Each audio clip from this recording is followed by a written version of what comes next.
Hello dear students, കോമക്സ് ട്യൂട്ടോറിയലിലെ പുതിയൊരു വീഡിയോയിലേക്ക് സ്വാഗതം. കാലിക്കറ്റ് യൂണിവേഴ്സിറ്റി 6th സെമ്മിൻ്റെ റിസൾട്ട് വന്നു. ഇനി വരാനുള്ളത് SD വിദ്യാർത്ഥികളുടേതാണ്. അതെന്തായാലും ഈ ഒരു ആഴ്ചയുടെ റിസൾട്ട് വരുന്നതായിരിക്കും. അപ്പോൾ റെഗുലർ സ്റ്റുഡൻസിൻ്റെ 6th സെമ്മിൻ്റെ റിസൾട്ട് വന്നു. ചില വിദ്യാർത്ഥികൾക്ക് സപ്ലി വന്നിട്ടുണ്ട്, ചിലർക്ക് ഉദ്ദേശിച്ചത്ര മാർക്ക് ലഭിച്ചിട്ടില്ല. എന്നുവെച്ചാൽ നിങ്ങൾ അത്യാവശ്യം നന്നായിട്ട് എഴുതി, പക്ഷേ നിങ്ങൾക്ക് കിട്ടിയ മാർക്ക് സാറ്റിസ്ഫൈഡ് അല്ല, അല്ലെങ്കിൽ അത്യാവശ്യം നന്നായിട്ട് എഴുതിയിട്ട് പോലും നിങ്ങൾ ഫെയിൽ ആയിട്ടുണ്ട് എങ്കിൽ നിങ്ങൾ തീർച്ചയായിട്ടും റിവാലുവേഷന് കൊടുക്കാവുന്നതാണ്.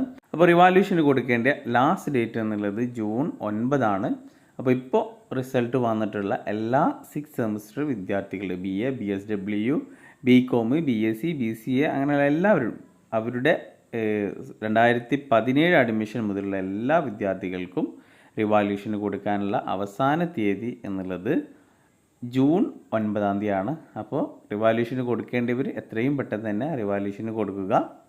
6th സെമസ്റ്ററിൻ്റെ റിവാലുവേഷൻ ആയതുകൊണ്ട് തന്നെ പെട്ടെന്ന് തന്നെ റിസൾട്ട് പ്രതീക്ഷിക്കാം. എന്തായാലും ഒരു മിനിമം 2 മാസമെങ്കിലും റിസൾട്ട് വരാൻ സമയമെടുക്കുന്നതായിരിക്കും. ഓക്കെ, അപ്പോൾ ഇനി വരാനുള്ള റിവാലുവേഷൻ റിസൾട്ട് വരാനുള്ളത് ഇനി 5th സെമ്മിൻ്റെയും 6th സെമ്മിൻ്റെ ഒക്കെ റിവാലുവേഷൻ റിസൾട്ടാണ് ഇനി വരാനുള്ളത്. ഓക്കെ, അപ്പോൾ എന്തായാലും മാർക്ക് കുറഞ്ഞൊരു സപ്ലി ഉള്ളവരൊക്കെ റിവാലുവേഷന് കൊടുക്കുക.